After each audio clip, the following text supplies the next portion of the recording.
What up? What up? Okay, so we have the eighth episode of the 88 series. As you see in the corner at the bottom right, I wrote ooh la la, which, side note, in, was it high school? I think it was high school.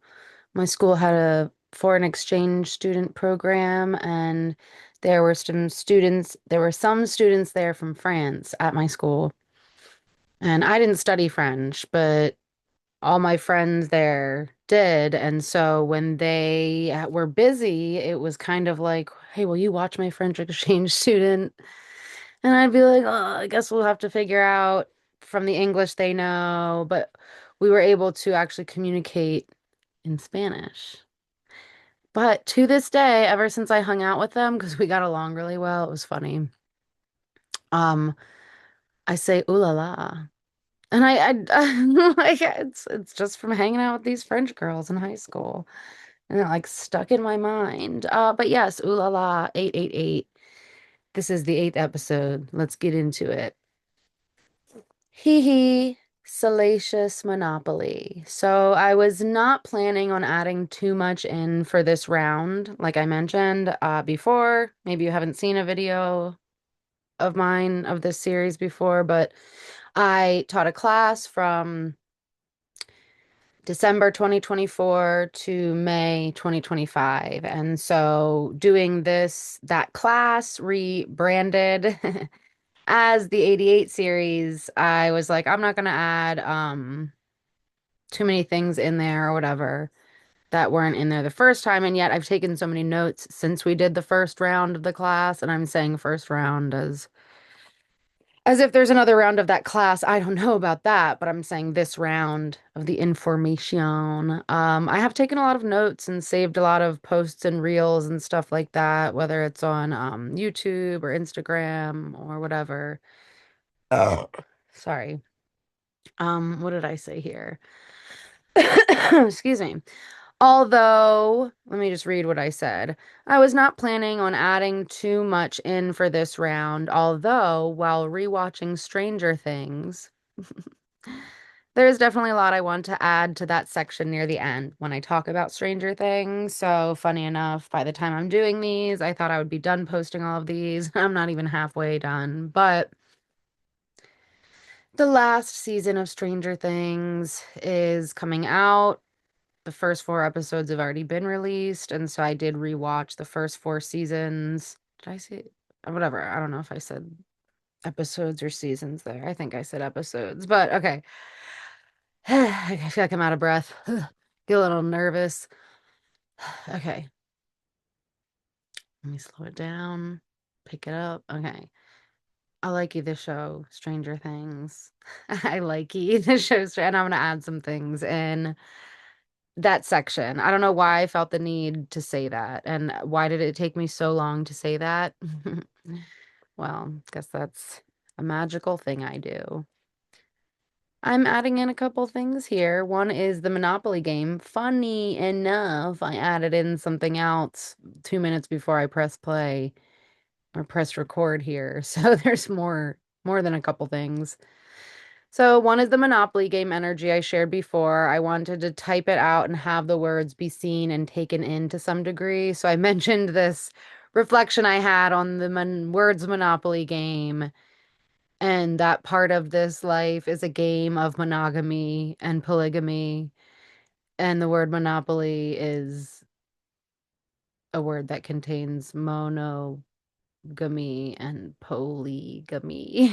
So, monopoly, exclusive control of a commodity or trade, right of exclusive sale, from monos, single or alone, polane, to sell, monopole.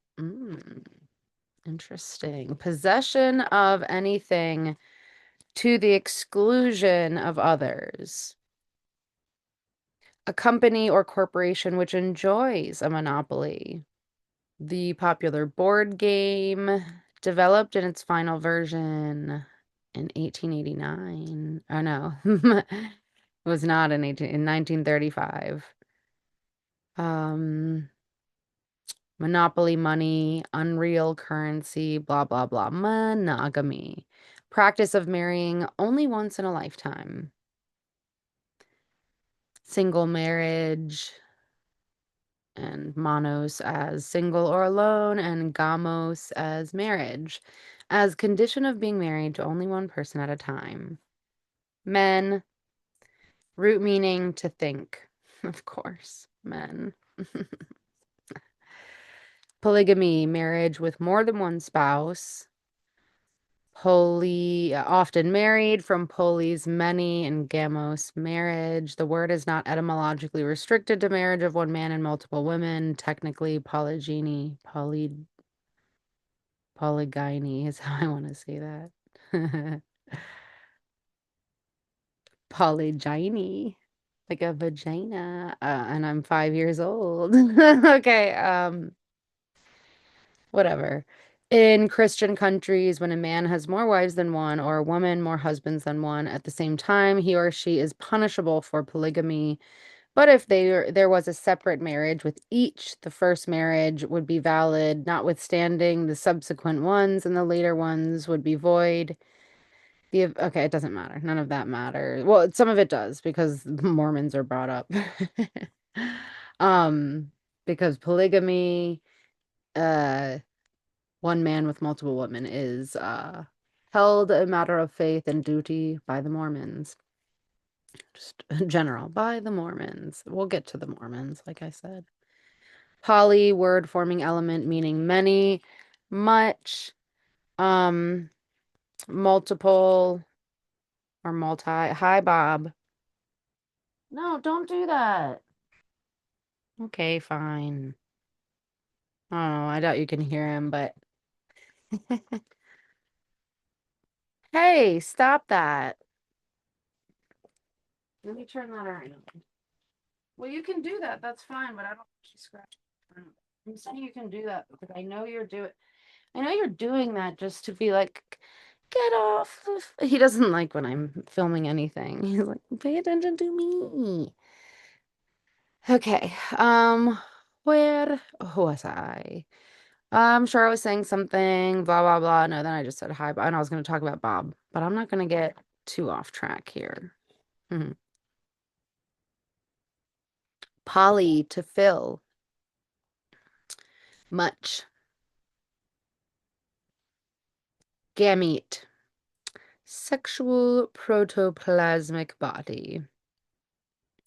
The widespread attribution of the word's coinage to Mendel being apparently erroneous. I think I might have taken part of that description because I don't know what they're talking about, but it's weird because I'm like, Mendel, are they talking about that disgusting Nazi scientist who I will also talk about later? Bizarre. Okay, anyway, to take, to wife, to marry. What are you doing? Oh, hey, what up? Bob, I don't think you can see him, but Bob. You can go that way. I know it's a little messy right now. I'm just reorganizing some things. Hey, can you go this way? Hey, go that way. You can go that way. You got it. You got it, buddy. Oh, excuse me. You got it. You're welcome. Love you. Okay. We're not going to continue there. I like because I'm not trying to press this in super hard. I just wanted to make a point. We'll come back to some of this speak about gametes when we go over holograms and this holographic plane and reality. Second thing, salacious. I mentioned this when going over salicia or salacia, and then I felt like looking it up. Salacious, lustful, lecherous, lustful, fond of leaping, as in a male animal leaping on a female in sexual advances. To leap, Tending to provoke lust, lustfulness. Salient. In the same mess of me looking up salacious and the etymology, salient was one of the related words. Leaping, clearly. A heraldic term. Salientem, saliens. Salire, to leap. Sanskrit, cisarsi, cisrate, to flow, to run, to hurry. Halisthai, to leap. Saltrame, I trample. Sathar, pointing outward. Prominent, striking. Salient, a salient angle or a part, a projection. It makes me think of saline solution, which of course is connected to salt and the name Salacia in all of this.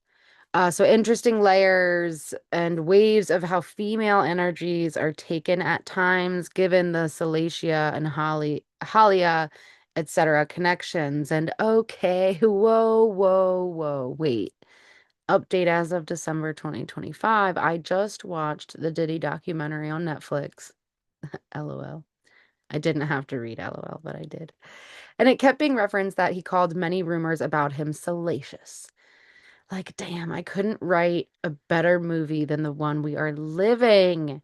And these connections popping up, especially after I did that class and then started this series, acknowledging things as alive allows them to show up more in this holography. It doesn't mean they show up more abundantly in one way, but things that were considered unknown, unseen, unnamed, what is that mystery, actually are demystified and less occulted to a point of clarity, where maybe a version of logic has shifted. It's not the same logic as before because now that we know differently, we go, why would we rely on that same very logic that denied that which actually was? So it's again the story changing so the story can change. So the rumors surrounding his sexual acts and abuse and money and business and more and more and more. While I'm not saying I am right or correct, if you're playing along with me here, you can see all of it is sort of echoes of the same stories, same characters, archetypes, loops, cycles.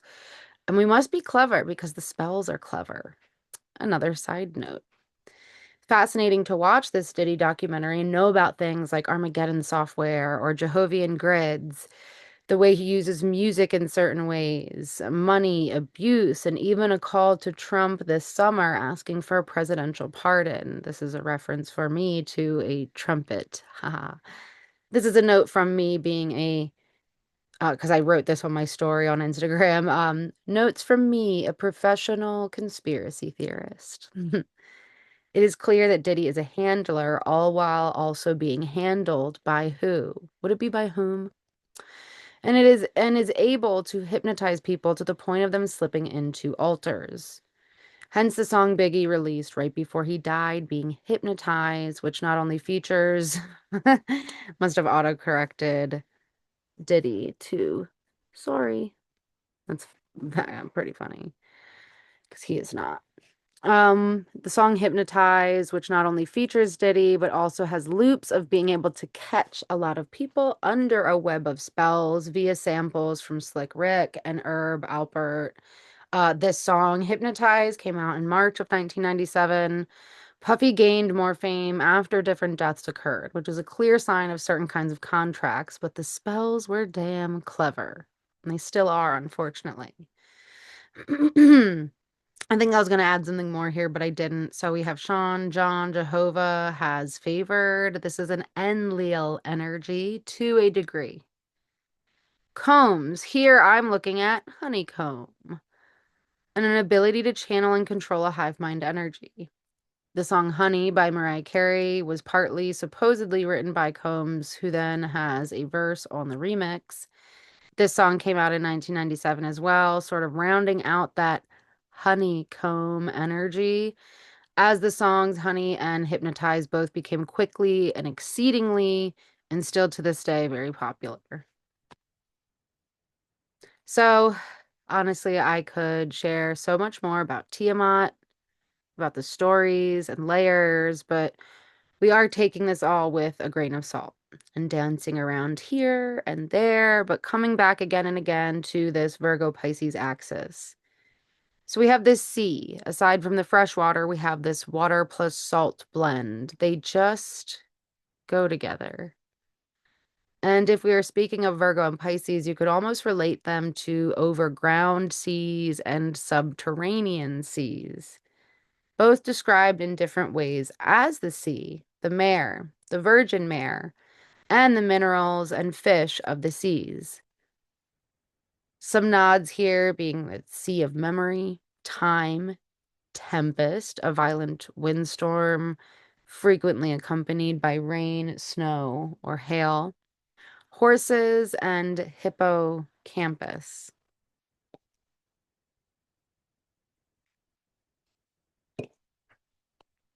Roles and stories are so specific and yet ever changing. In the stories of our lives, these roles as archetypes show us layers of ourselves and others. So personal, so collective. Brothers Grimm and beyond. Written fairy tales and stories haven't been around forever, but the templates have been around for quite some time. Some or many, you could say, are looping through these stories. Disney programming is one of the templates I have removed from people's fields during psychic surgery sort of sessions when I used to do energy work. These stories having a deep impact on collective childhoods and memories and systems of attachment and webs of nostalgia. Before we get into a more well-known example, The Little Mermaid, I will mention these two seemingly random saltwater nods that popped up while playing around with salt and water. Water and Salt is an Italian fairy tale. It can be found in the collection of popular Italian popular tales collected by Thomas Frederick Crane. In the Arne-Thompson classification system, water and salt is type 923. A king with three beautiful daughters asks them how much they love their father. The eldest says, I love you as bright as the sunshine. The second daughter says, I love you as wide as the ocean. The youngest said, "Oh, father, I love you much as water and salt." The father, not satisfied with the younger daughter's reply, sentences her to death. Her two sisters instead give a small dog and one of the youngest sister's garments to the executioners. They cut off the small dog's tongue and show the king, saying it was the youngest princess's. In reality, the executioners left her in a cave. She is found in that cave by a wizard who takes her into his castle across from a palace. Here, a king's son falls in love with the princess, and a match is soon agreed upon.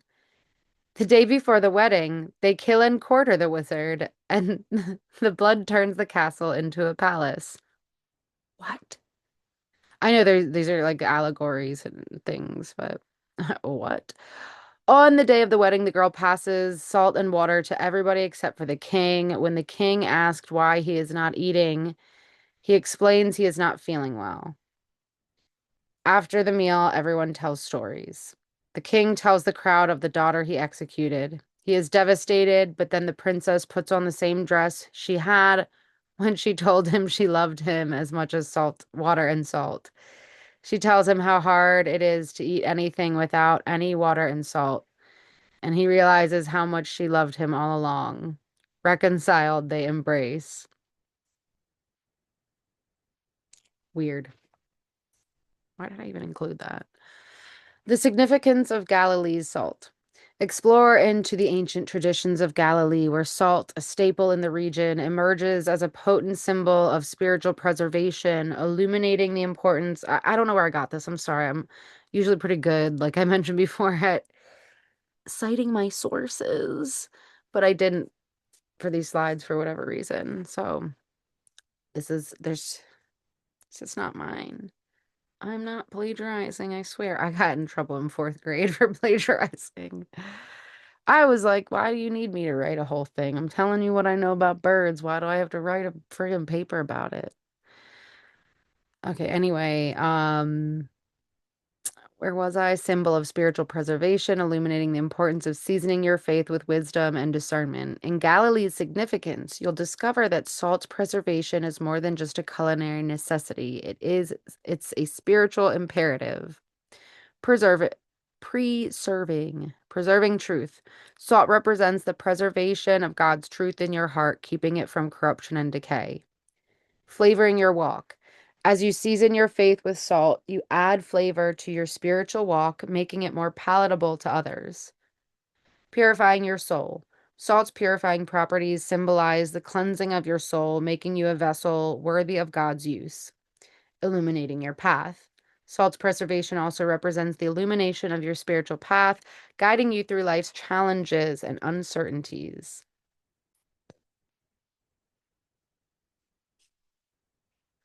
The Little Mermaid. Now, back to this example I mentioned. We have different versions, one being the Disney story, The Little Mermaid, and the other being the OG written by Hans Christian Andersen in 1837. Let's focus on the latter, which is sometimes translated in English as the Little Sea Maid. So we have this father. He's a sea king with six daughters, each born a year apart. The number six, like a honeycomb. Little Mermaid fascinated by the world above the sea and human beings. At age 15, the mermaids are allowed to swim to the surface to observe the world above. The Little Mermaid's sisters do not yearn for this world the way she does. And as she does observe this world, she falls in love with a prince. A storm comes and she saves him. This is, my paraphrasing. In this story, humans have an eternal soul that lives on in heaven, and mermaids live for a mere 300 years.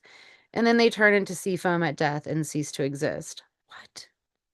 So the sea witch offers an exchange, an eternal soul and legs for her voice.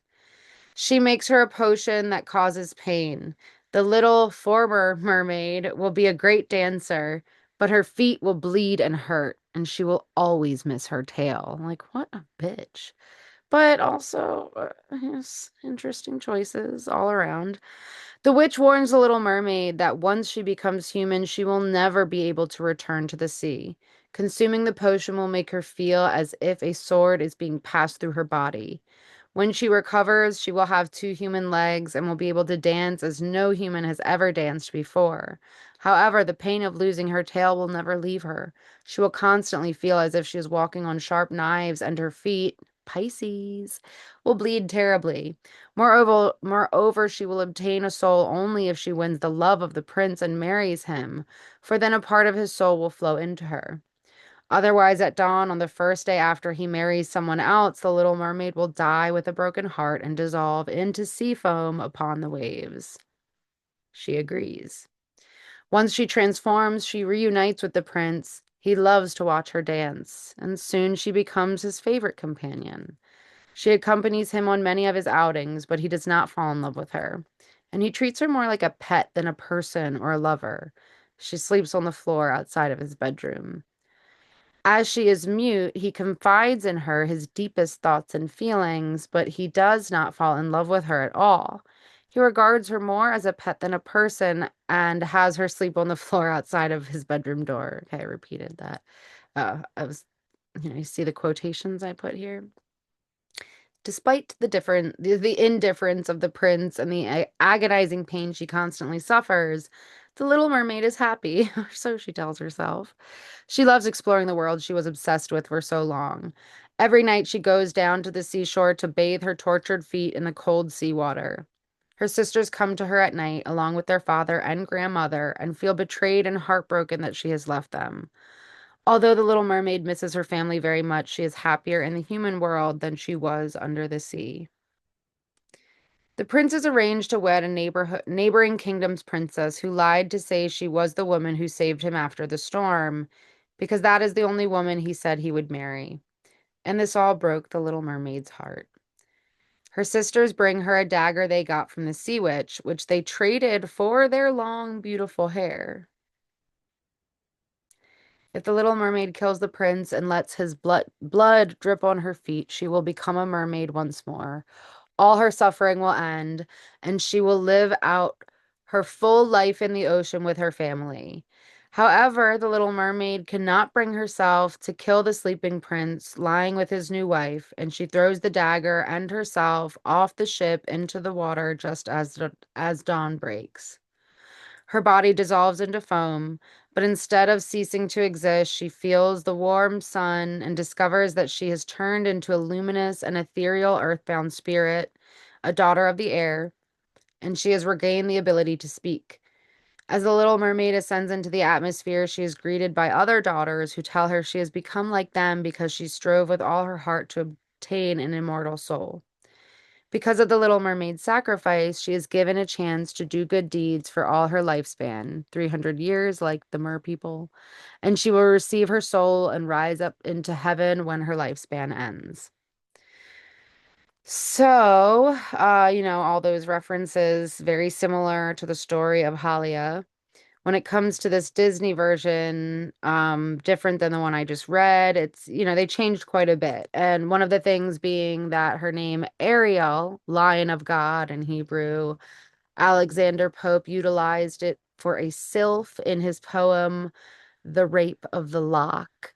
And one of the moons of Uranus bears this name in his honor. I feel like I didn't mean to include all of that either, but the name Ariel consists of two parts. The first part comes from the Hebrew noun Ari, meaning lion or gatherer of food from the herb, and Ara to collect, to gather food. This sounds like Virgo and her harvest. After the sign of Leo, the lion makes me think of her red and orange hair. Another possible translation of Ariel could be related to the word heroes. This is certainly one person in the Bible. There is certainly one person in the Bible named Ariel, and that is one among the leaders who are sent to Iddo by Ezra to ask for temple ministers.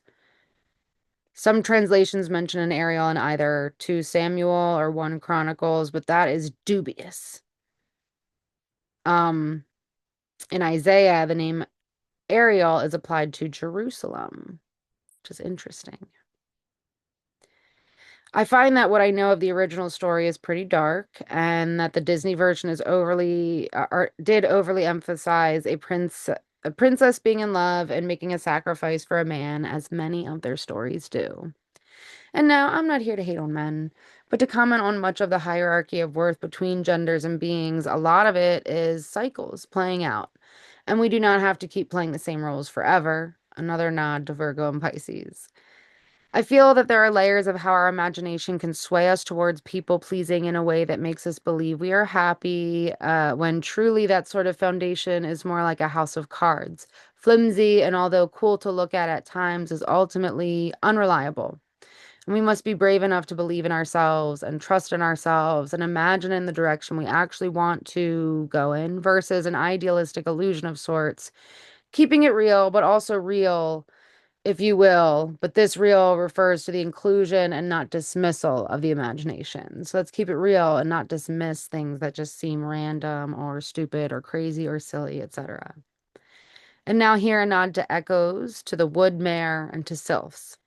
Sylph is a word, also called sylphid. It's an air spirit stemming from the 16th century works of Paracelsus, who described sylphs as invisible beings of the air, his elementals of air, sylph possibly being a blend from Latin sylvestris and nympha, sylvestris being a common synonym for sylph. So I feel like I just repeated myself there. Um, Anthon and Trollope note a similar usage in the Aeneid, where Sylvestris is taken as an elliptical form of Nymphia sylvestris, a forest nymph. Jacob Grimm uses the phrase as a gloss for the Anglo-Saxon woodmare. Sorry, I shouldn't be drinking a little soda. Roughly equivalent to woodmare, voodoo-mare. Um, which he also takes as a metaphorical name for an echo. An alternative theory is that it derives from sylphe, which which a number of etymological sources gloss as moth, mother, mother. French etymological sources derive it from the Latin word sylphus, glossed as genius, like daemon, energy. A type of spirit, only known from inscription rather than literary Latin. And here we have an Achamoth nod. Um, this sort of reminds me of the demon energy that I just referenced. The daemon energy with his dark materials, that I mentioned with the ermine energy and all of that. Demon or daemon can be another word for our genius or spirit. Interestingly enough, in the Disney programming, Ariel is often described as being childish when it comes to her curiosity and willingness to take risks in order to follow her path. A note that in Disney's Little Mermaid, her father is Triton, one of Poseidon's son. Some would say Triton is Poseidon's son and Rhodos' brother. I will touch some more on fairy tales, but first, some notes on Pisces and the letter Psi here. Um, I don't remember why I included this, but we're doing it from 2023. Allow yourself to let things fall away, because when it all falls down, your vision and your knowing will be so much clearer. And the idea that we need to make sense of it all, too, will begin to fade. In time and over time, we are gifted the experience of receiving that which we could maybe not fathom.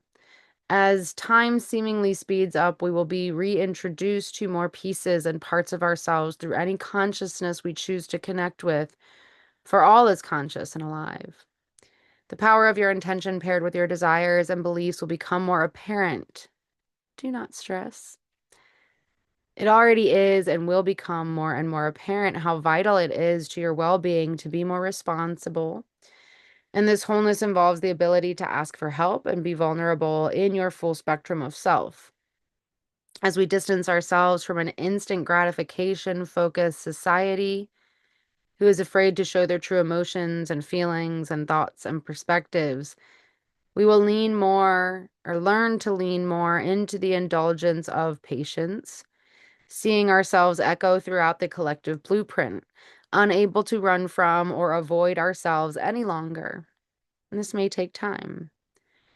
For me, I had to consciously live through 3 decades of feeling like I was utterly alone here before I could actually have a conversation with someone about these current and upcoming shifts. We are never alone, and our perception can sometimes be our own worst enemy, but the shifts in perception and lessons are present and consistently available. I do not think these shifts will take another full 3 decades. Some of them will, as there were many awake and aware before me, and things are rapidly shifting in the here and now. It is helpful to observe yourself and where and who and what you give your time, energy, attention to, and why you do that. Your influence, you influence your reality much more than you might want to take responsibility for now. But in time, you will experience stigmas dissolving and know that all versions of you are a part of the you that you are now. And only you know what is best for you. Live your life. Don't get caught up on what everyone else is focused on. The whole time I was in school, from preschool in 1991 to my college years up to 2008, I would point out how ludicrous it was to believe that school was a part of my freedom. I specifically remember high school Spanish class in which no one would ever agree with me or see what I was saying. 15 years after this class, I received a message from someone who on Instagram told me they finally understood more of what I was trying to say, trying to point out back then. I am mentioning these things not to say that you will have the same experience as I did, but that truly believing in yourself yields great rewards that span time and space and might just not make sense right now. Trust yourself. Be you. Remember who you are. Tap into your multidimensional nature and question yourself. Question others, question your environment, not in paranoia, but to spark up more conversations between you, all that exists within you and your sphere in respect and grace and acknowledgement. For energy cannot be created nor destroyed, and everything is connected. You do not have to be on all the time or available to everyone, but you are here and you do matter. So let your heart sing your song, unifying separate harmonies within one universe. So, wow. This is I'm only under the eighth recording per the class. I thought I'd be ahead, but we're in the eighth recording in this recording, so whatever. It is what it is. I feel like I want to get things done because people want me to be quicker than I am, but really there's a reason I am the way I am. And it's not for everybody. Well, wow, I didn't really know what I was doing when I was putting all of this together. So I wrote this, back in January of this year. I am not a fan of dedicating my life to some sort of label or title, and yet, in a sense, this is how we learn to serve others, or at least learn more about ourselves in reference to others, like who we are in different group settings. Every week, I feel I am becoming more aware of how much I feel. And this is something that has always been hard for me to explain, but I feel things. I don't feel like I know things. And so holding a group space like this, and now we're in YouTube land, I feel so much. And I mentioned, well, I guess I don't need to read all of that, but I was just mentioning that we all feel each other. It doesn't mean we don't have boundaries, but I want to emphasize the power of our choices and the present moment and our capacities. We are each in unique individuals who have our own set of awarenesses and capacity. And one of the things I am passionate about communicating is transparent capacities. I've run several group spaces since 2019, and it is always interesting to see how people come together and how aware each of us are intercon how aware each of us are of how interconnected we are when we choose to enter a space like this. Of course, sometimes we realize not all spaces are for us, and we have to disengage when we feel that nod to do so. I'm appreciative of the energy you've brought forth, and this was written to my class, but I'm including it here. I look forward to continuing to build together for as long as we do have together here. I don't know. I think there's only so many people watching these, but mm. So, oh my gosh, no way. I even wrote ooh la la back when I wrote these slides in January. Because it was the same thing. Like, how predictable am I? There's nothing new about me. Ooh la la, 88 series, eighth episode within the eighth recording. Wait, I think I came and put that note in here after. Oh my gosh, did I just fuck up my mind? I just mind fucked me and you. I'm sorry. I don't know if I had consent. So, okay. Sometime, someplace, I mentioned on my stories on Instagram some Nazi energies surrounding the Order of Malta and Rhodes and the foundations of maritime and admiralty law, false Maltese passports given to Nazis who were involved in the mind control programs like Monarch and MK Ultra. We'll come back to all of that soon in 4 years. No, let me take that spell away. We're going to be through these videos within the next 2 months. Once we get more into those governmental program sections is when I'll get into that stuff. So as I mentioned before, a lot of this energy will begin to weave back around and around, or maybe inside out and upside down, or backwards and forwards. We do not even need to make sense of it all, but I'm excited to keep sharing. Um, Down here I wrote Nazi is Nancy's. Finances. I make myself laugh. Okay, this is an image I made. Recensoring, recalibrating the Maltese cross, baby. Pearl codes, gem codes, illuminescent, pearlescent, opalescent, Teresa codes, tree-lescent. So I've touched on worth, net worth, self-worth, and I add now about this Modern. How? How much is imbalanced? We don't need to make sense of it all, but I'm utilizing the feminine power of the Virgo-Pisces axis to explore the depths of, let's say, Virgo's water or mineral analysis. And Pisces holding all that Virgo cannot hold and does not hold, including the unknown, which remains an energetic container always. Without getting into all the layers of Pisces, who is connected to both Neptune and Venus, I want to touch a little on the cell salt associated with Pisces. Cell salt number 4, baby, ferrum phosphate. Supposedly that F right there is the alchemical symbol of phosphate of iron. And it kind of looks like fishes right here. You know, fish, tails, fish. Isn't that cool? I want to put that there. I know I have the symbol right there. Maybe I'll do this.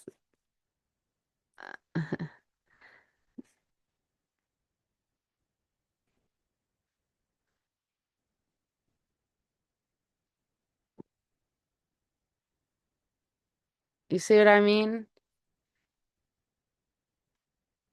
You probably already saw that without me doing that. But I'm a visual person. Maybe you are also a visual person, but I do what I want. Maybe you also do what you want. I digress. Okay, looky, what we have here. Why am I like this? With Virgo, we have substance. It is the sixth sign in the 12 and 13 sign systems, etc. Maybe not for all. Let me take that back. Just for some. Feminine, mutable, earth. Precise, focused, pointed, conscious, direct vision. You know what? I'm going to bounce back and forth here, actually. Let's do Virgo and Pisces.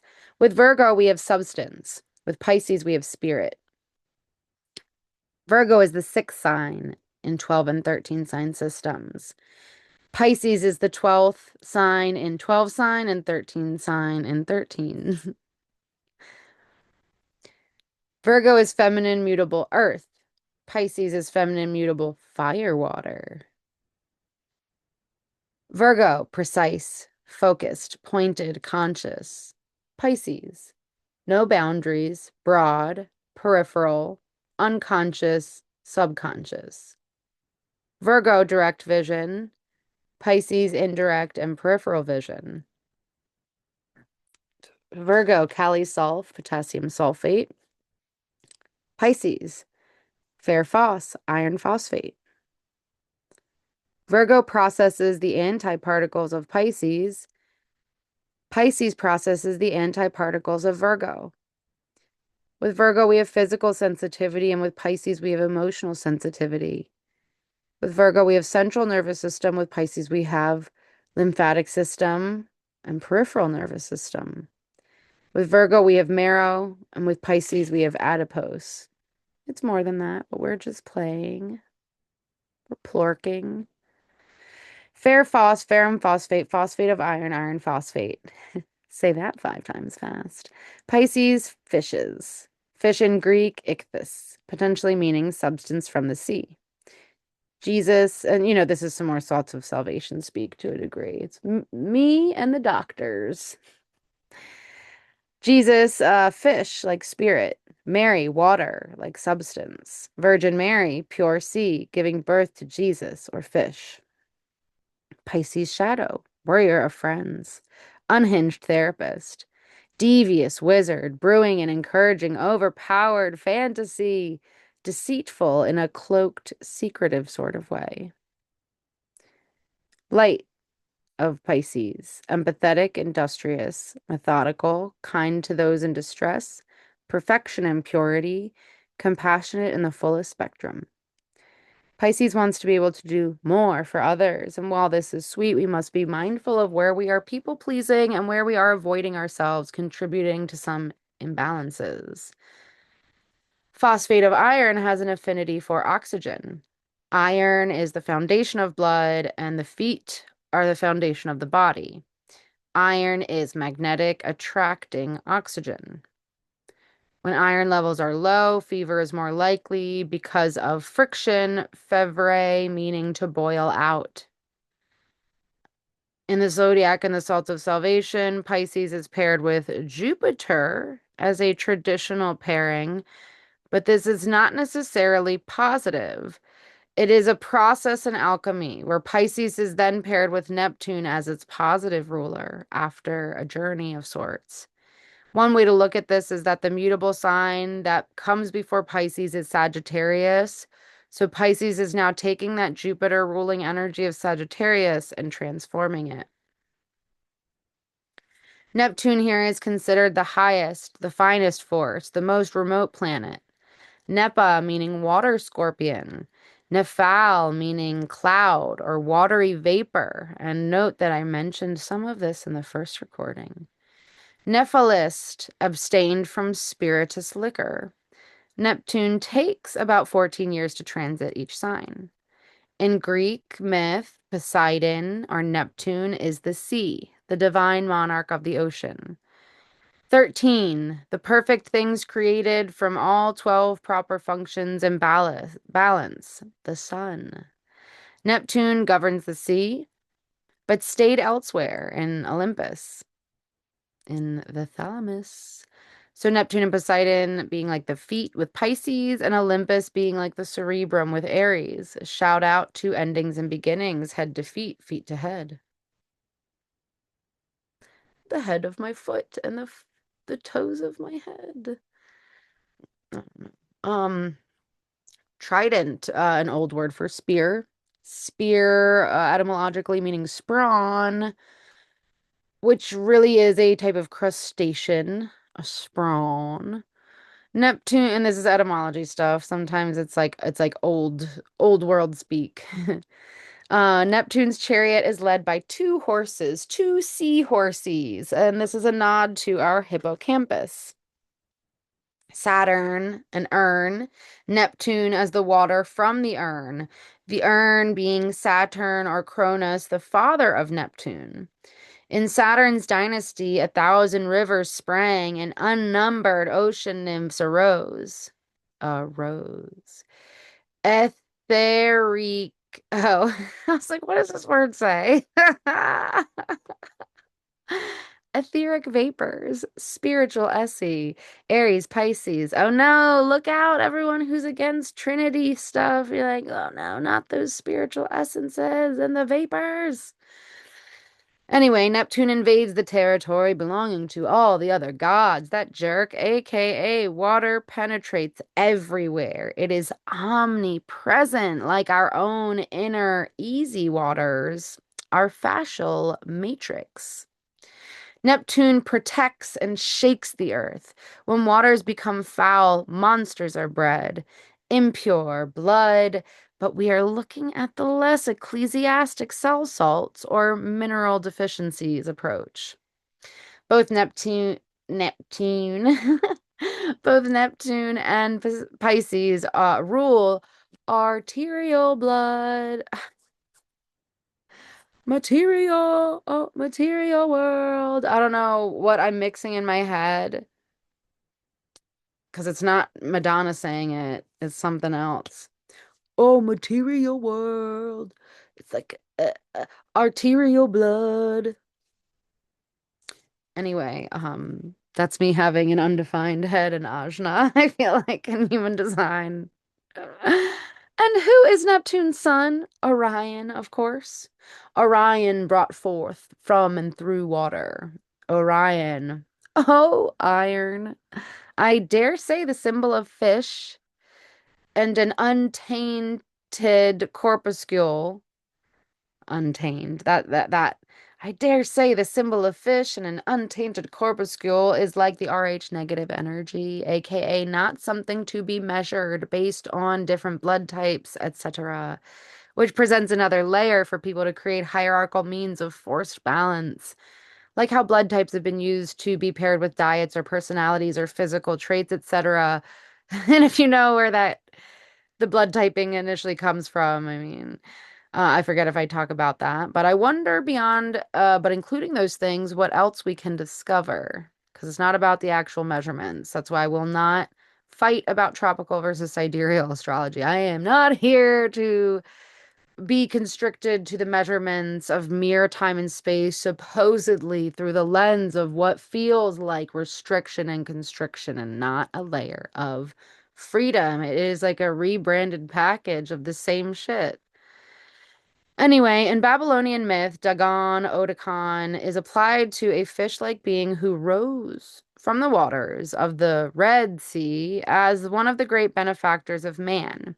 Fish-like form being an emblem for fruitfulness or fecundity. Dakan or Dakan, yeah, I was about to say Dakan or Dakan. Cultivator of natural abundance, Dagan, meaning grain, Daga, to multiply, to increase. Here we have this is what we have here. You can see it. Um, crystal structure, atomic weight, 55. Ooh. Iron, Fe, that fairy energy coming through always with the iron. We have these different symbols for iron here.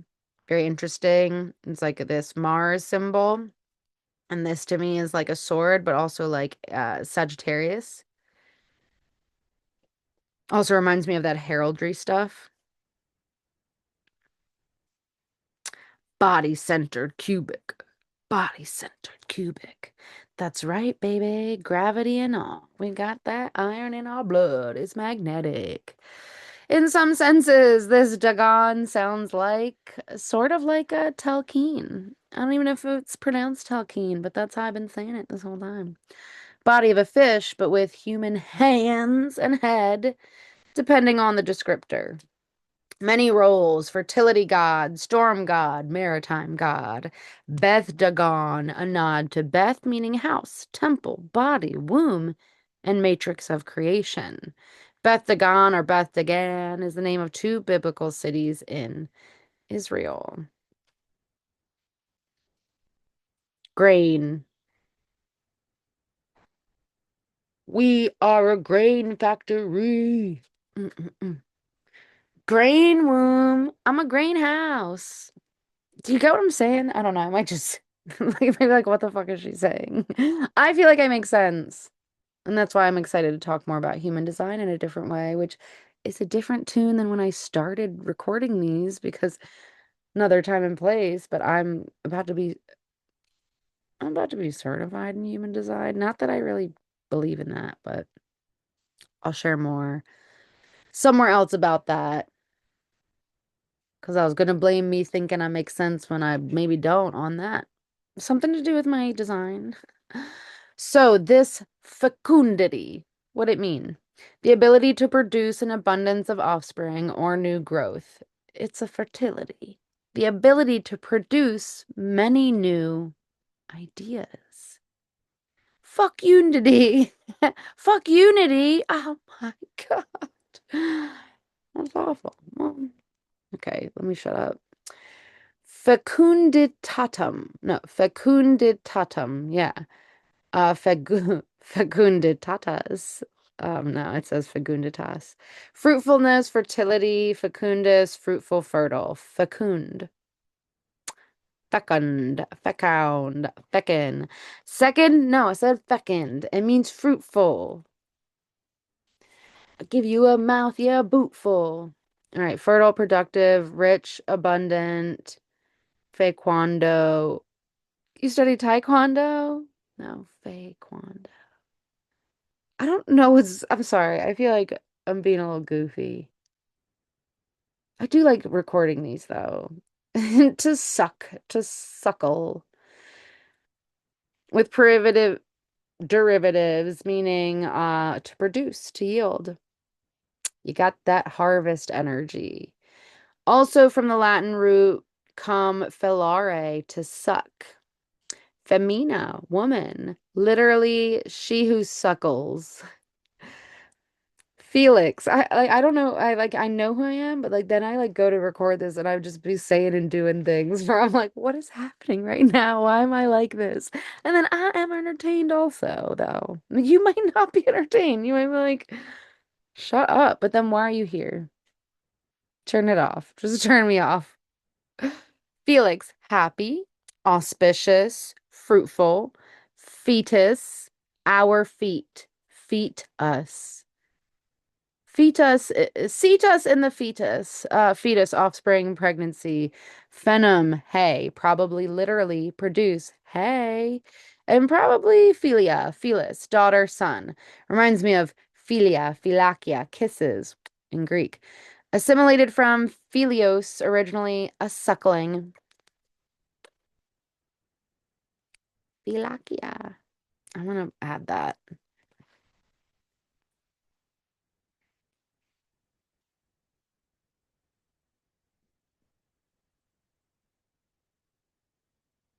Wait, why am I adding that? I keep thinking I'm doing like the class where people had these slides to refer to, which they probably didn't even look at. Hey guys, I'm not being mean. I'm saying you probably didn't really look at all the slides that much.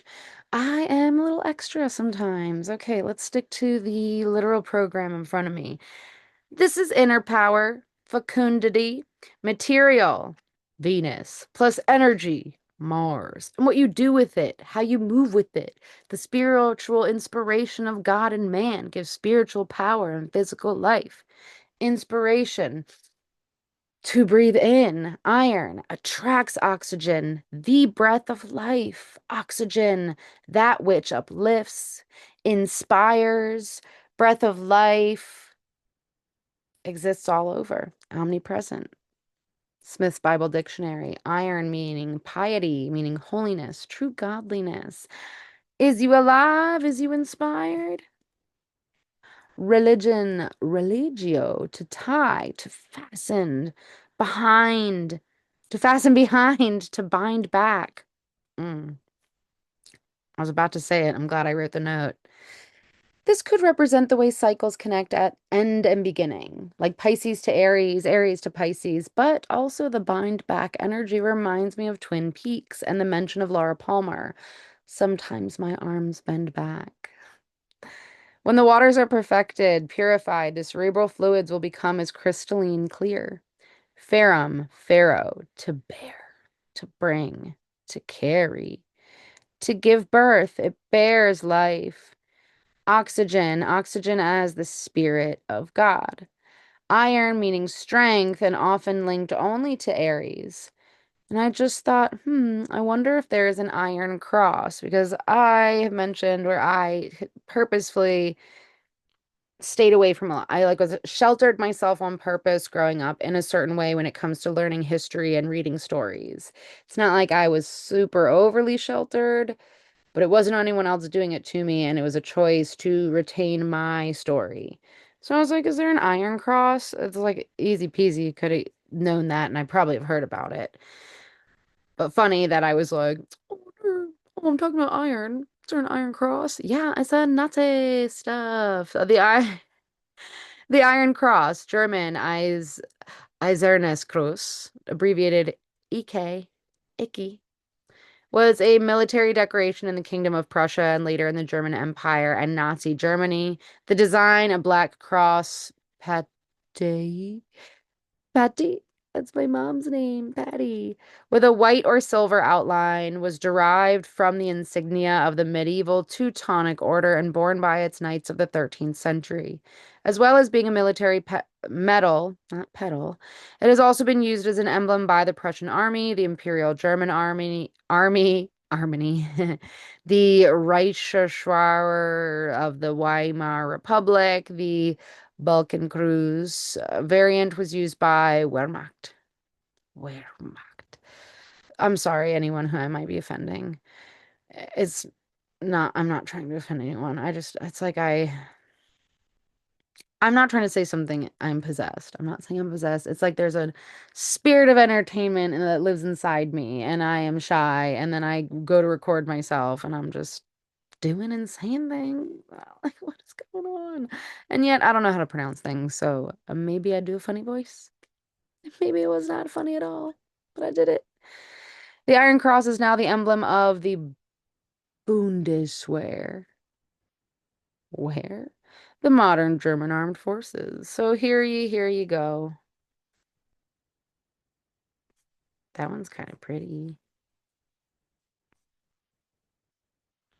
Naphtha, a flammable hydrocarbon oil, a fraction of crude oil, but can also be produced naturally, etc. Naphtha, wet, naft, petroleum, neft, pitch, naphtali, a cleansing, arterial blood, which is the oxygenated blood.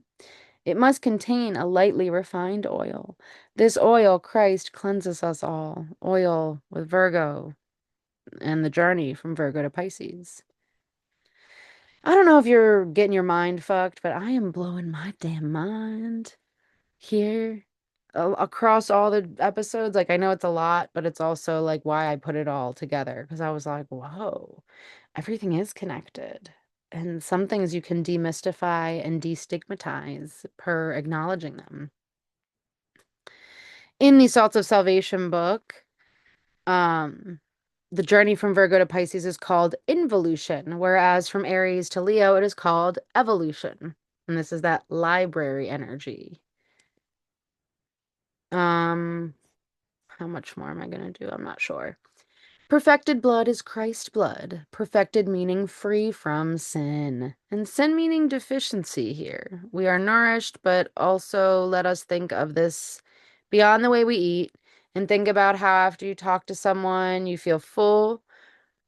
Excuse me, you feel empty.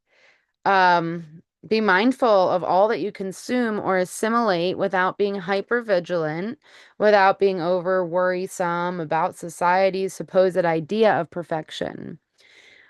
Females often are considered unclean during the period, and a bloodshed also representing a remission of sin. So in the book Salt of Salvation, still we're saying adulterous nation is humanity from about 100 years ago. And this is a nod to Virgo and that purity energy. And then I put that image, which that is pretty cool, Teresa. I like it. I like it. I like that.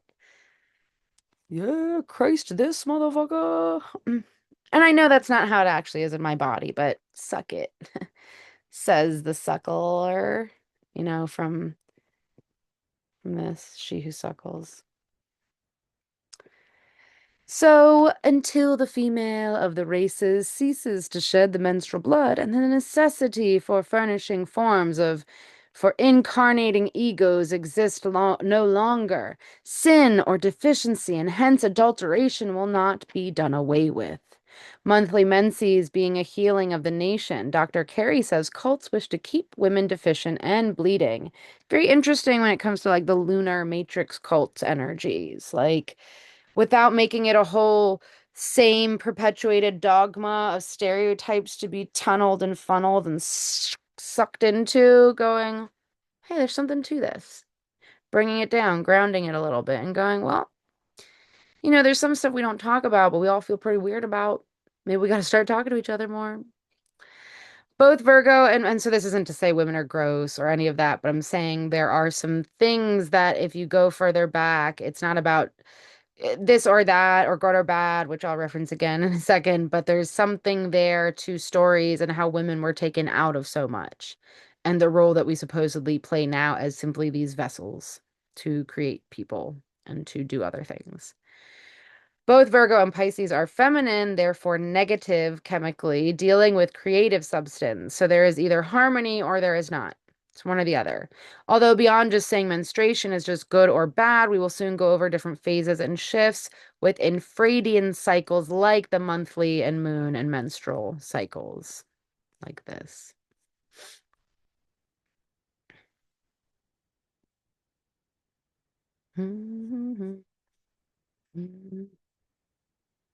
Perfected blood or perfect blood becomes Christ's blood, again, having to do with wholeness and nourishment. And the idea that some cycles of money and business have sort of tainted a lot of stories here, all for profit of some sort, with both good and bad intentions. Do we try to control others or control it all?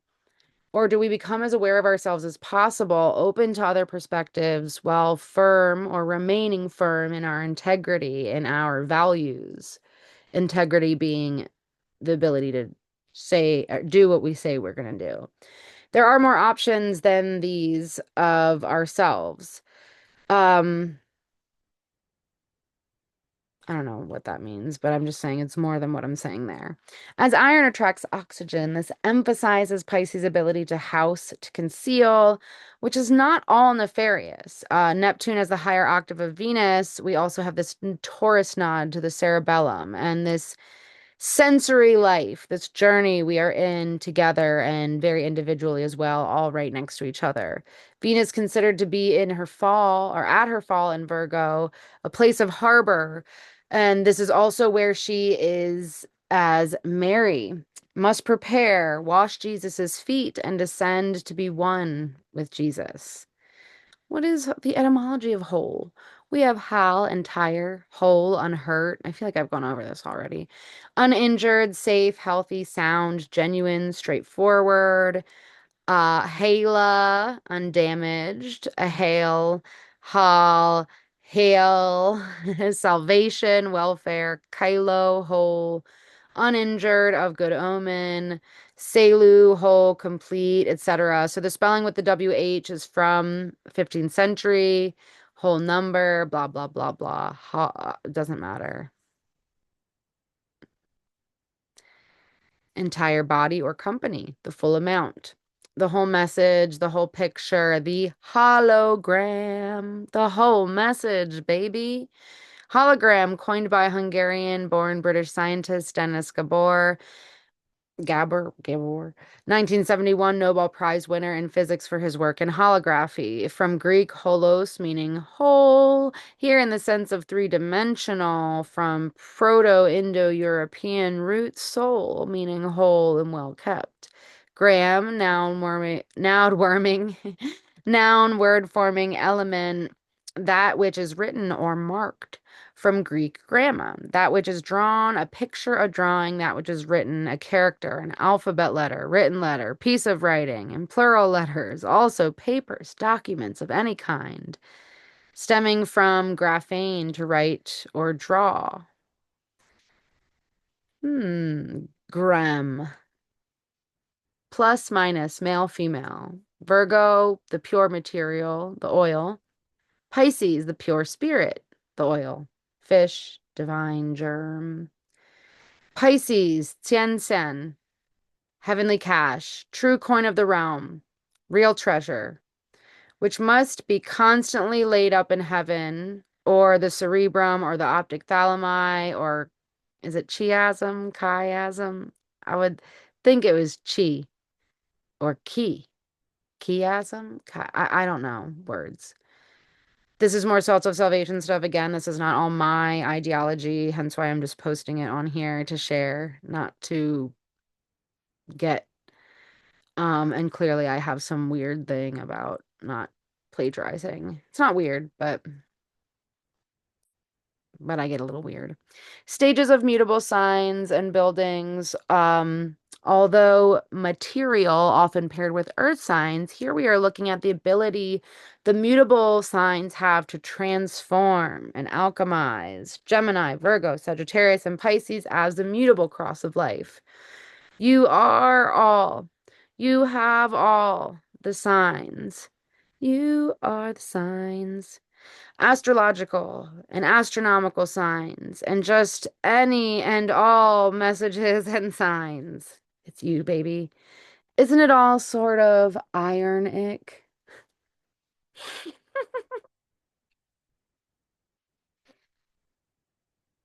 That's funny, because that's not how I wrote that. But then I just read it and I said, why wouldn't you just pronounce it that way? Make sure you say the iron. And I didn't really realize it would say iron ick. And I said the ick. So again, because I'm delivering this, you might not be picking up everything I'm putting down, and I am like, well, I'm fucking my mind. This is great. I like doing this. I hope you're enjoying coming along on this journey. We're gonna go for about 15 minutes more, maybe. So isn't it all sort of ironic, don't you think? Or maybe not. I don't know. Iron. Iron, iron. Wyron. No, iron. Eason. Eacern. Metal iron, an iron weapon or instrument. Isarn, Eacern, Eacer. Tereser. This perhaps is an early borrowing of Celtic Isarnan compared with Old Irish Arn and Welsh Hararn, which Watkins suggests is from Pi Isero, powerful, holy, strong. Sanskrit Isira, Isira, vigorous, strong. Greek Iros, strong. On the notion of holy metal or strong metal, in contrast to the softer bronze. This is an Aries nod, of course. Both an adjective and a noun. Okay, who cares? I mean, maybe somebody does. No offense. Um, right. So as wheel that iron is hootman shold smite. What does that mean? Chemical symbol Fe, is from the Latin word for the metal ferrum, see ferro. The meaning metal device used to press or smooth clothes. Golf head, golf club with an iron head.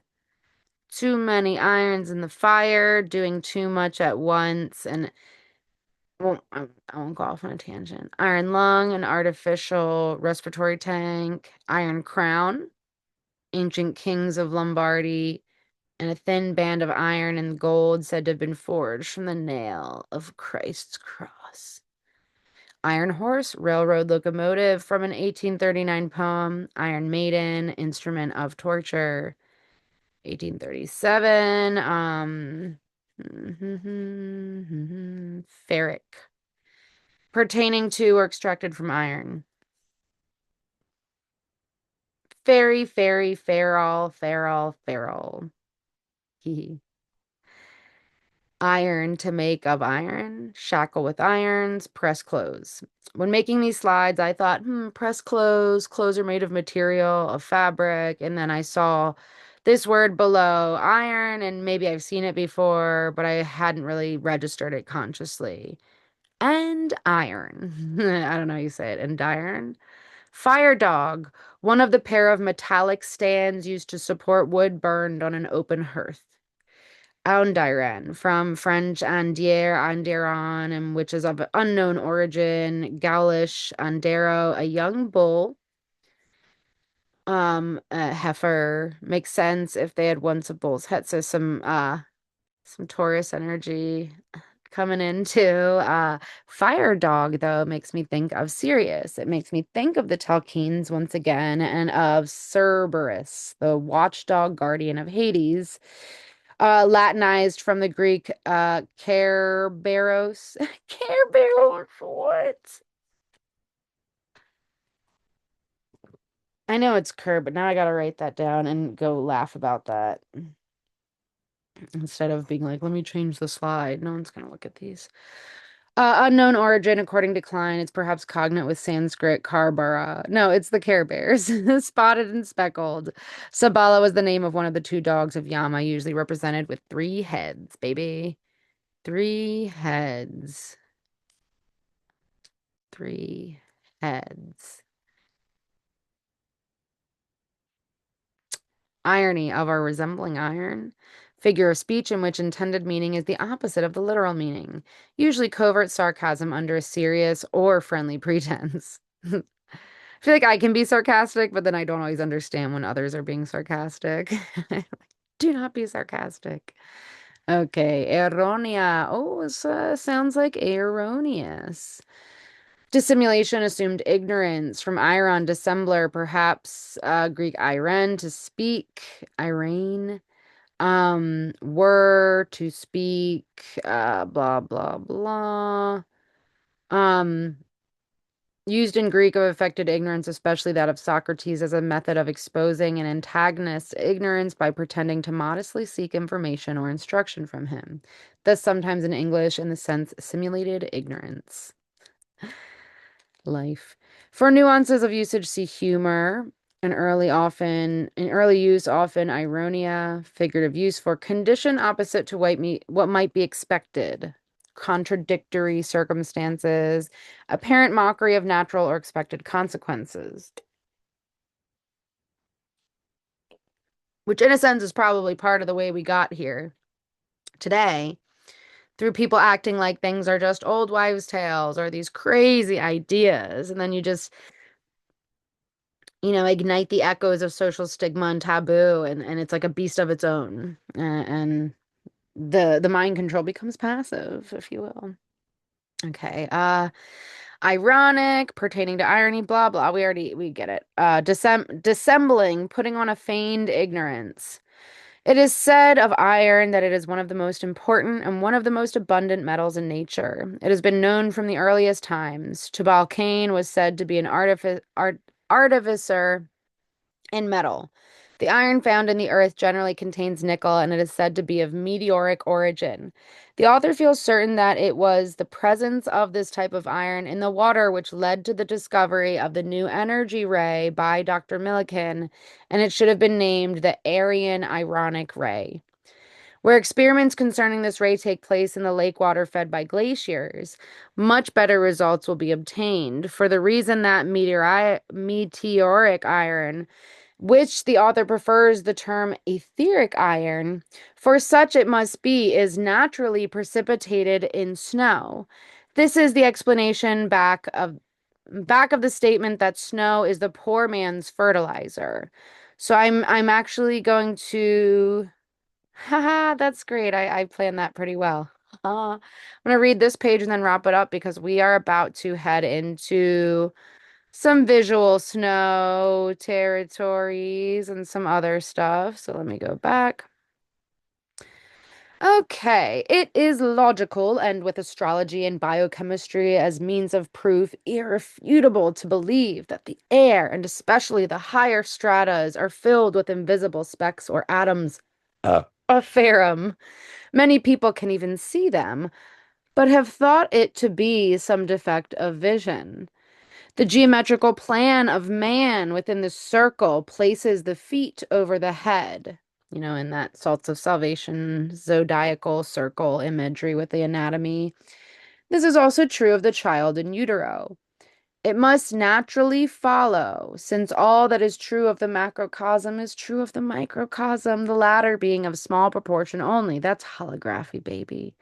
Therefore, the watery ether above is filled with the smallest particles of iron, the same as the iron in the earth and in man's body. Without iron, there would be no means whereby ether could penetrate either into man's body or the body of earth. Let us analyze the word iron or ferrum and find the solution of its secret.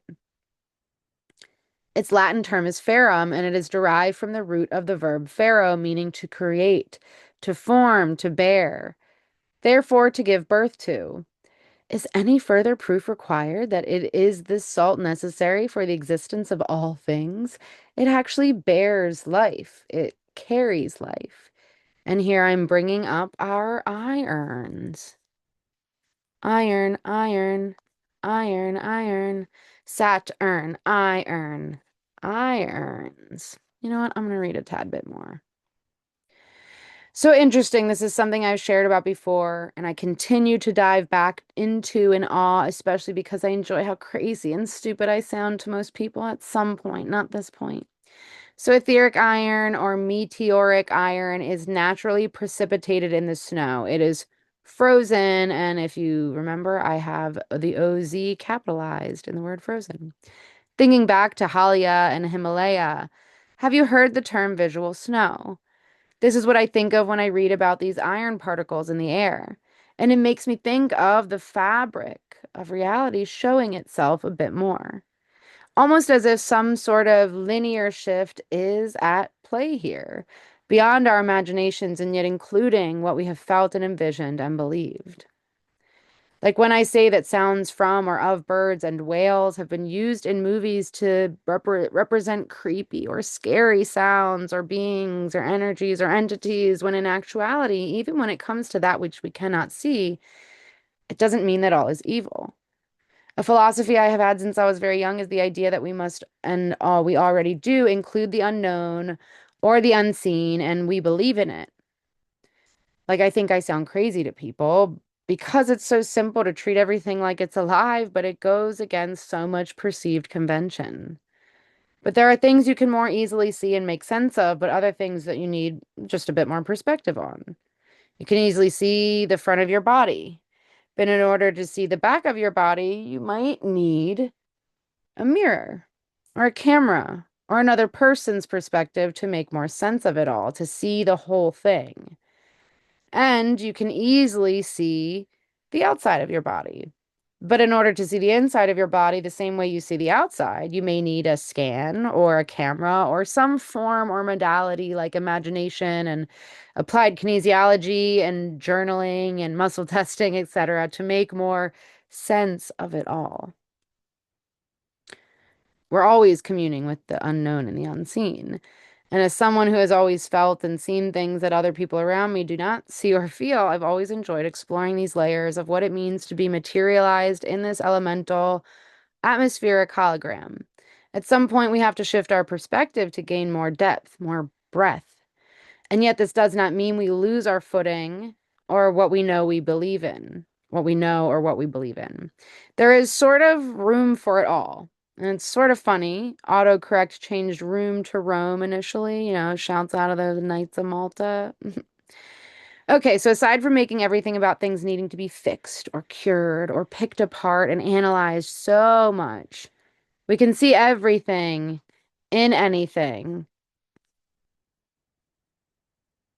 Sorry, I do this thing where I think I'm not recording. Then I go to check. I always am like celebratory when I make it through a recording and I don't do that and I just trust. So aside from making everything about things needing to be fixed or cured or picked apart and analyzed, so much, we can see everything in anything, everything in everything, and how we can loosen the framework and trust in our own true north. A lot comes through that ends up being confirmed along the way in the most magical of timing without needing to know it all.